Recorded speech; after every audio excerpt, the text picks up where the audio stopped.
नमस्ते साथीहरू, आज नयाँ भिडियोमा वेलकम छ शिवाजी होराइजनमा। हामी चाहिँ आज यो चाहिँ किचनमा कुकिङ गर्ने अब के पकाउन टमाटर काटेर रेडी छ।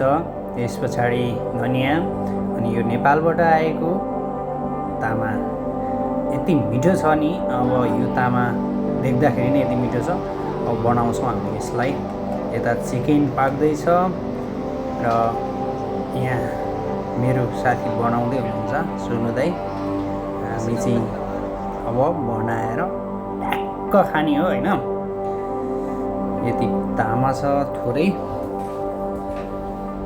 यसमा चाहिँ धनियाँ अनि त्यस पछाडि गएर सबै कुराहरू हालेर ट्याक्क बनाउँछौँ।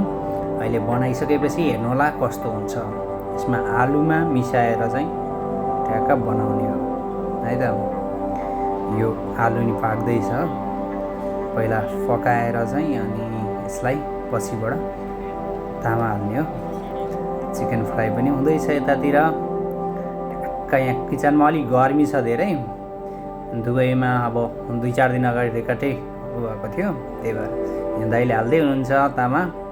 अब ट्याक्क हालेर छोपेपछि बल्ल यो चाहिँ बन्ने छ आलु तामा।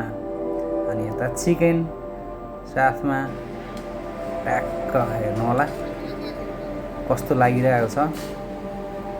यो बनाउँदाखेरि नै एकदमै मलाई चाहिँ खाउँ लागिरहेछ। अब तपाईँहरूलाई कस्तो लागिरहेछ कमेन्ट गर्नु होला, लाइक गर्नुहोस्, सेयर गर्नुहोस्।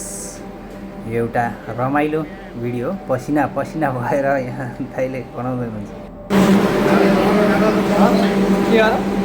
ओके गाइज, फेरि भेटौँ ल अर्को भिडियोमा। Bye bye, take care.